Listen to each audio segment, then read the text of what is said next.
Now, electric cars, they're not a new phenomenon. They've been around for decades. But one of the best selling in recent years has been this, the Renault ZOE.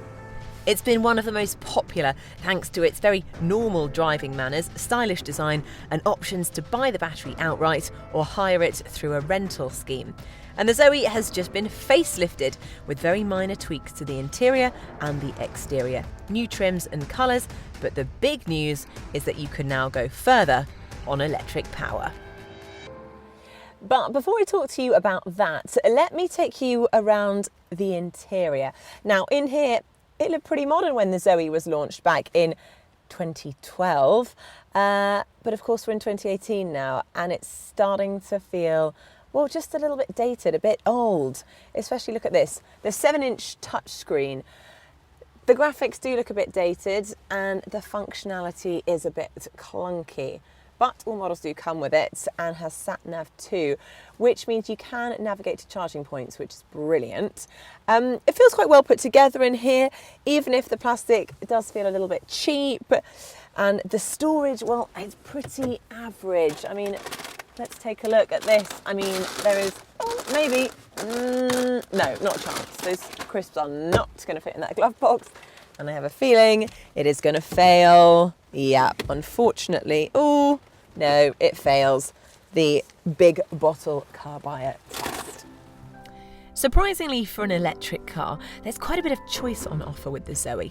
Entry-level Expression Nav gets the touchscreen with sat-nav, front electric windows, climate control, heated mirrors, a key card in place of a conventional key, Bluetooth and air conditioning. Dynamic Nav adds 16-inch alloys, all-round electric windows, auto lights and wipers, a leather steering wheel and parking sensors. The new trim level is Signature Nav, which throws in leather seats, heated front seats, a reversing camera and a Bose stereo. These models come with a battery hire scheme. If you want to buy the batteries outright, go for a model with an I in front of the trim name. And all cars come with a free 7 kilowatt wall box for your home, which can fully charge your ZOE in around 7.5 hours. A clever chameleon charger that allows the ZOE to be charged using different power levels through the same socket, a heat pump which can cool or heat up the car when it's plugged in, and a free 3-year subscription to ZE Connect, a remote monitoring of battery charging and range. Dynamic Nav and iDynamic Nav models and above also come with the ZE Interactive app, which allows you to control and schedule charging. Now, overall, there is pretty good space back here, and that is because Renault have put the batteries under the floor of the front and the back seats.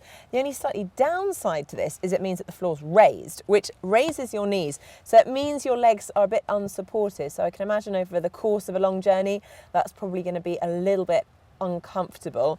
But generally, there's quite a lot of leg room, enough space for my knees in front of me and enough space for my head. It's quite strange. They've put a little pocket at the back seat, useful for putting magazines and things in. However, they've only decided to put it on one seat, so this passenger doesn't get one. There's also no armrest. Again, not very comfortable. However, the plus side is you've got nice, easy to reach Isofix points. Now, around at the boot, and it is good news. Because the batteries are under the seat, there's no impacts on the boot room, and you can't say that for a lot of electric cars. In fact, there's more space in here than there is in a Renault Clio, and there's quite a low load lip, so it makes it easy to put the bags in. The only downside is there's no 60/40 folding rear seat. So if I show you here that actually the whole back seat has to move down as one, which leaves quite a step in the floor. So all that sounds good, but if you're interested in buying a ZOE, you need to work out how you're going to pay for it. If you want to buy the batteries outright, then you need to go for the iExpression Nav, iDynamic Nav or iSignature Nav models. But if you quite fancy the idea of buying the car and then hiring the batteries, go for a ZOE without an I in its name. Battery hire ranges over 6 packages from £59 a month for cars doing an annual mileage of 4,500 miles or less, to £99 for up to 10,500 miles or £110 for unlimited mileage. Then once you've worked out how you want to buy your Zoe and its batteries, there's the choice of motor. Now the entry-level car only comes with a 22 kilowatt battery pack called the R90. This gives a range of 149 miles, while the two higher trim levels come with an R90 ZE40 battery pack. Now this offers 40 kilowatts and a range of up to 250 miles, not bad.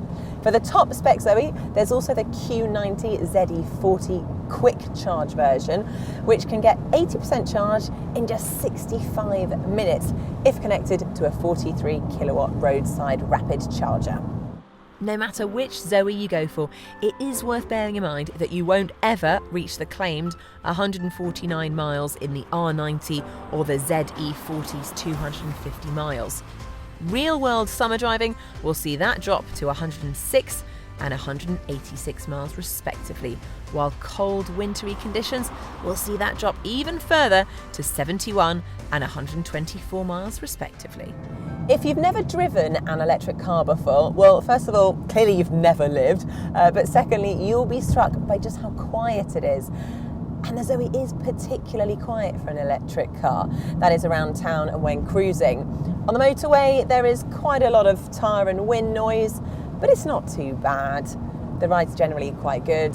There is the odd thump over potholes thanks to the heavy batteries weighing down the car, but it's not too noticeable. One great thing about electric cars is that the power is always there. Whether you go for the 22 or the 40 kilowatts, both versions have the same power output, 87 brake horsepower, and it feels quick enough.